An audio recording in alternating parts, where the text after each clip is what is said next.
Welcome to morning news. ఈరోజు వచ్చేసి main headlines అయితే చూద్దాం ఒకసారి. ఏ న్యూస్ పేపర్లో ఏమి ఇచ్చిండో ఈనాడులో వచ్చేసి వికసిత భారత్ లక్ష్యం వృద్ధికి ఊతామని ఇక్కడ ఒక న్యూస్ అయితే మెయిన్గా బడ్జెట్కి సంబంధించిన న్యూస్ అయితే ఇవ్వడం జరిగింది. స్వల్పకాలిక దీర్ఘకాల లక్ష్యాల దిశలో కేంద్ర బడ్జెట్ తొలిసారి 50 లక్షల కోట్లు దాటిన నిర్మలమ్మ పద్దు. పరిమితుల మధ్యనే ఉన్న అందరినీ మెప్పించే యత్నం. 60 ఏళ్ళు దాటిన వారికి బ్యాంకు వడ్డీపై పన్ను మినహాయింపు.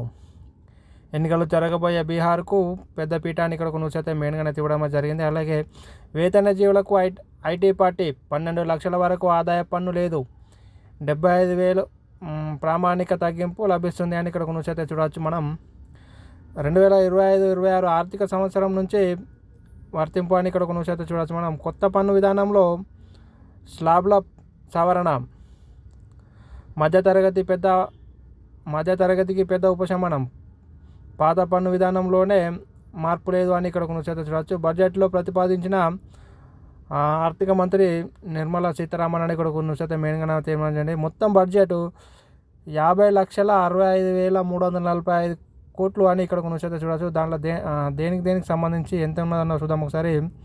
రెవెన్యూ వసూళ్ళు 34,20,409 కోట్లు.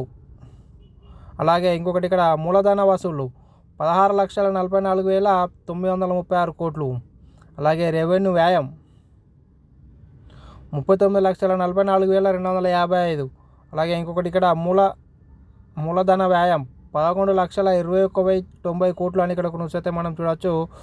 అలాగే నిన్న ప్రవేశపెట్టిన ప్రాజెక్ట్ సంబంధించిన న్యూస్ అయితే ఈనాడులో అయితే మెయిన్గా అయితే ఇవ్వడం జరిగింది. అలాగే ఇంకొకటి ఇక్కడ తెలంగాణపై తీవ్ర వివక్ష. ఉప ముఖ్యమంత్రి బట్టి మండిపాటు. భాజపాకు రాష్ట్ర ప్రజలు క్షమించరు, ఉత్తమ్ శ్రీధర్ బాబు అయితే అంటున్నారు. నిరసనగా నేడు పిసిసి ధర్నాలు అని ఇక్కడ న్యూస్ అయితే చూడవచ్చు. నిన్న ప్రవేశపెట్టిన కేంద్ర బడ్జెట్కు అయితే దానికి నిరసనగా అయితే ఈరోజు అయితే తెలంగాణ ప్రాంతంలో కొన్ని నిరసనలు అయితే చేపట్టే ప్రయత్నం అయితే చేస్తామని కాంగ్రెస్ ప్రభుత్వం అయితే చెప్పడం జరిగింది. అలాగే ఇంకొకటి ఇక్కడ ఎలా ముందుకెళదాం. కేంద్ర బడ్జెట్లో రాష్ట్రానికి తీవ్ర అన్యాయం. 2024-25 రాష్ట్ర బడ్జెట్ అదనంగా అంచనా కంటే తగ్గేలా ఉంది. ముఖ్యమంత్రి రేవంత్ రెడ్డి మంత్రుల సుదీర్ఘ భేటీ. పార్టీ పరిస్థితి, కొందరు ఎమ్మెల్యేల పరిశీలన పనితీరుపై చర్చ అని ఇక్కడ న్యూస్ అయితే చూడవచ్చు. పాతవి రావు, కొత్తవి లేవు. బడ్జెట్లో రాష్ట్రానికి మొండి చేయని ఇక్కడ న్యూస్ అయితే చూడవచ్చు. అలాగే పశ్చిమ బస్సార్లో ఎదురు కాల్పులు, 8 మంది మావోయిస్టుల మృతి అని ఇక్కడ న్యూస్. హైదరాబాద్లో కాల్పుల కలకలం. పాత నేరస్తుడిని పట్టుకోవడానికి వెళ్ళిన పోలీసులపై కాల్పులు. హెడ్ కానిస్టేబుల్ కాలులోకి దూసుకెళ్లిన బుల్లెట్. నిందితుడి పట్టివేత్త అని ఇక్కడ న్యూస్ అయితే మెయిన్గా ఇవ్వడం జరిగింది. అలాగే నిన్న ప్రవేశపెట్టిన కేంద్ర బడ్జెట్ సంబంధించిన తెలంగాణకు అయితే తీవ్ర అన్యాయం జరిగిందని అయితే చెప్పొచ్చు. దానికి నిరసనగా అయితే ఈరోజైతే తెలంగాణ కాంగ్రెస్ గవర్నమెంట్ అయితే కొన్ని నిరసనలు అయితే తెలడానికి ప్రకటించడం జరిగింది. అలాగే దాని మీద బీఆర్ఎస్ శ్రేణులు ఎలా స్పందిస్తారనేది ఇంకా తెలియాల్సి ఉంది. అలాగే బీజేపీ వాళ్ళు కూడా కేంద్ర మంత్రులు ఉన్నారు, ఇద్దరు. వాళ్ళు కూడా కేంద్ర మంత్రులు 3 ఉన్నారు. వాళ్ళు ఎట్లా స్పందిస్తారో వేచి చూడాల్సిన పరిస్థితి అయితే కనిపిస్తూ ఉన్నది మనకు. ఇందులో చూసుకున్నట్టయితే మెయిన్గానైతే ఇదే కనిపిస్తూ ఉన్నది. ఈనాడులోనైతే బడ్జెట్ సంబంధించిన మెయిన్ న్యూస్ అయితే ఈనాడులోనైతే ఇవ్వడం జరిగింది. అలాగే చూసుకున్నట్టయితే ఇంకొకటి మరో అంశం ఏంటంటే పేద ప్రజలకైతే కొంచెం ఎంతో కొంత మేలు కూరే బడ్జెట్ అని కొంచెం చెప్పడానికైతే కొంచెం అనుకూలంగా ఉన్నది. ఎందుకంటే ప్రతి ఒక్క ఐటీ కానీ పన్ను కానీ కొంత మేరకు అయితే తగ్గించినట్టయితే తెలుస్తూ ఉన్నది మనకైతే చూడవచ్చు మనం. అలాగే వెలుగులో చూద్దాం. వెలుగులో చూసుకున్నట్టయితే మొదటగా 12 లక్షల వరకు నో ట్యాక్స్, ఉద్యోగులు వ్యాపారులకు బిగ్ రిలీఫ్. ఏడాదికి 80,000 వరకు మిగులుబాటు, రైతుల కోసం ధాన్య కృషి యోజన. కిసాన్ క్రెడిట్ కార్డు లోన్లు 5 లక్షల పెంపు. 3 ఏళ్లలో ప్రతి జిల్లా హాస్పిటల్లో day care, cancer centre. Educational AI బొమ్మల తయారీ ప్రత్యేక స్కీమ్. 2020 నాటికి అందరికీ రక్షిత మంచినీళ్ళు. రక్షణ రంగానికి దండిగా పైసలు. లోక్సభలో 25-26 కేంద్ర బడ్జెట్ ప్రవేశపెట్టిన నిర్మలా సీతారామన్ ఇక్కడ చూడవచ్చు. మొత్తం బడ్జెట్ 50,65,345 కోట్లు అని ఇక్కడ కొనుగోలు మనం చూస్తూ ఉన్నాం. అలాగే ఇంకొకటి ఇక్కడ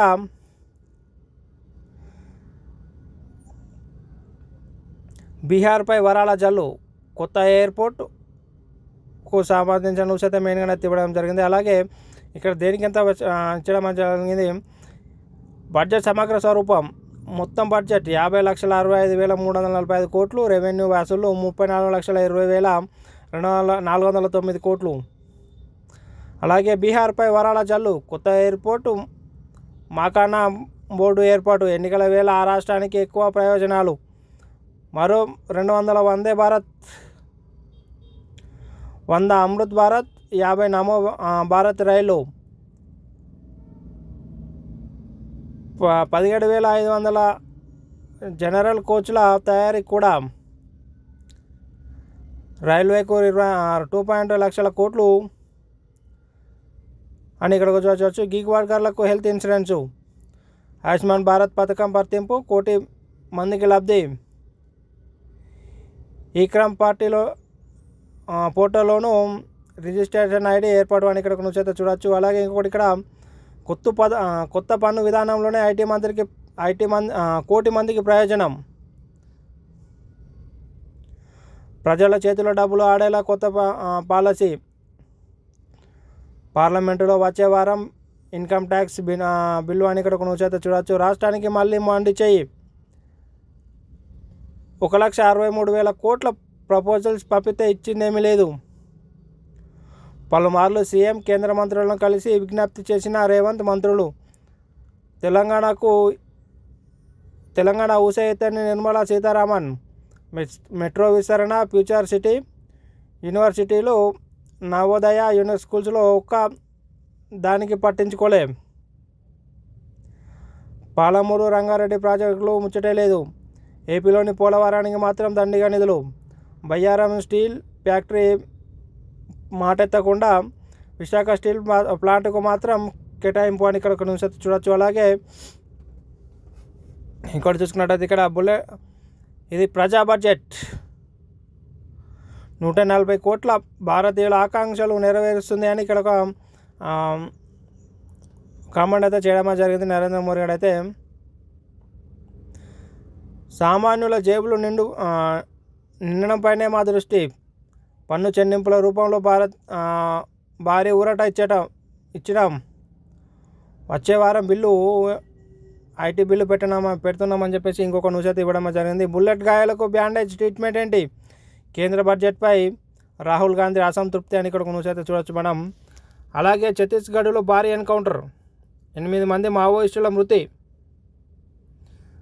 కొన్ని ఆయుధాలు అయితే స్వాధీనం చేసుకున్నట్టయితే ఇక్కడ కూడా చూడవచ్చు మనం. 5వ కేబినెట్ ముందుకు కులగణన రిపోర్ట్,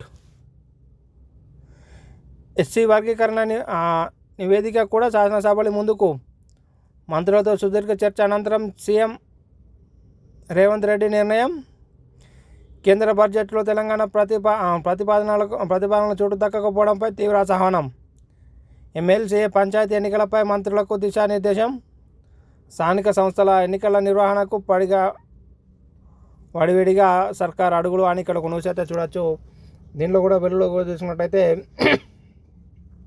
కేంద్ర బడ్జెట్కి సంబంధించిన న్యూస్ అయితే మెయిన్గానే అయితే ఇవ్వడం జరిగింది. అలాగే ఇంకోటి కులగణన రిపోర్టు కూడా 5వ కేబినెట్ ముందు కానీ ప్రవేశపెట్టినట్టయితే ఇంకొక న్యూస్ అయితే చూడవచ్చు. కేంద్రం అప్పు 180 లక్షల కోట్లట. ఇదొక న్యూస్ అయితే మెయిన్గానే చూడవచ్చు మనం. ఏదేమైనప్పటికీ కొంత మేరకు అయితే మధ్యతరగతి ప్రజలకైతే కొంత వెసులుబాటు అయితే కల్పించినట్టయితే తెలుస్తూ ఉన్నది. అలాగే నమస్తే తెలంగాణలో చూస్తాం, టక్కరి కాంగ్రెస్ ఉక్కిరి బిక్కిరి, రాష్ట్రంలో సంక్షేమంలోకి నెట్టి తాను సుడిగుడ్డంలోకి అని ఇక్కడ ఒక న్యూస్ అయితే మెయిన్గానే ఇవ్వడం జరిగింది. ముప్పేట ముట్టడిలో చిక్కిన అధికార పార్టీ, వంకర టింకర చర్యలతో రాష్ట్రం అస్తవ్యస్తం, ప్రజల పాలిట అభయహస్తం, ఇచ్చిన హామీలు అమలవక జనంలో ఆగ్రహం, కొందరు నేతల భోగం, తెలంగాణ ఆగం, హెచ్చరించిన అవినీతి, మంత్రుల్లో కొందరి అతి, ప్రజల్లో పలుచన ఎమ్మెల్యేల వేరు యోచన. సుప్రీం అల్టిమేటం ఉప ఎన్నికల ఖాయం. ఫలించని డైవర్షన్ ఎత్తుగడ. పార్టీలో గడబిడ. దారితెన్ను లేని పాలన. కేసీఆర్ పేరు గర్జన. తెలంగాణలో చేతులు ఎత్తేస్తున్న కాంగ్రెస్ పార్టీ అని ఇక్కడ కొనుసైతే చూడొచ్చు. అన్నిటిది ఒక రూట్ అయితే, నమస్తే తెలంగాణ అయితే ఇంకొక రూట్ అని చెప్పచ్చు. 13కు చేరిన అసమ్మతి గలాలు.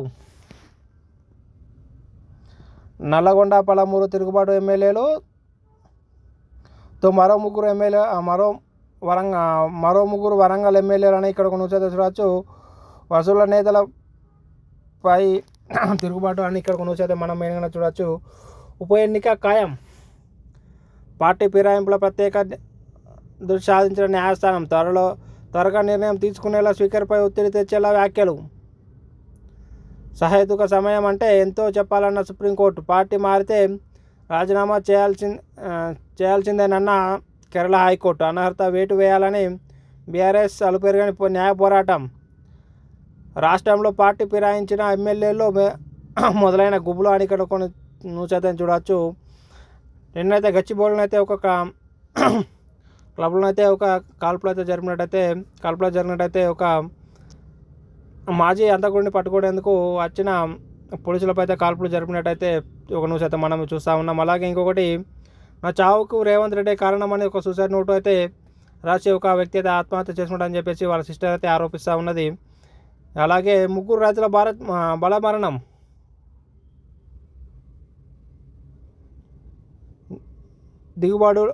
దిగుబడు లేక అప్పుల బాధ తాళలేక కరీంనగర్, సిద్దిపేట జిల్లాలో 3 అన్నదాతల ఆత్మహత్య. ఆటో డ్రైవర్ ఆత్మహత్య. ఇంకొకటి చూడొచ్చు, గిరాకీ లేక ఆర్థిక ఇబ్బందులు తట్టుకోలేక మంచిర్యాలలో సాయి కుమార్ అనే వ్యక్తి ఆత్మహత్య చేసుకుంటారని మనం ఇక్కడ చూడొచ్చు. ఏదేమైనప్పటికీ కూడా న్యూస్ పేపర్ అనేది దీంట్లోనైతే ఒక్కటి కేంద్ర బడ్జెట్కి సంబంధించిన హెడ్లైన్ అనేది మెయిన్ హెడ్లైన్ అయితే ఇవ్వడం అయితే జరగలేదు. ఏదేమైతే ఉన్నదో వాళ్ళు మళ్ళీ ప్రభుత్వాన్ని ఎలా అధికారంలోకి రావాలనే దానికి సంబంధించిన న్యూస్ అయితే మెయిన్గా అయితే ఇవ్వడం అయితే జరుగుతూ ఉన్నది. ఏదేమైనప్పటికీ కూడా ప్రభుత్వాన్ని పడగొట్టే ఆలోచనలో బీఆర్ఎస్ ప్రభుత్వం ఉన్నదని చెప్పచ్చు.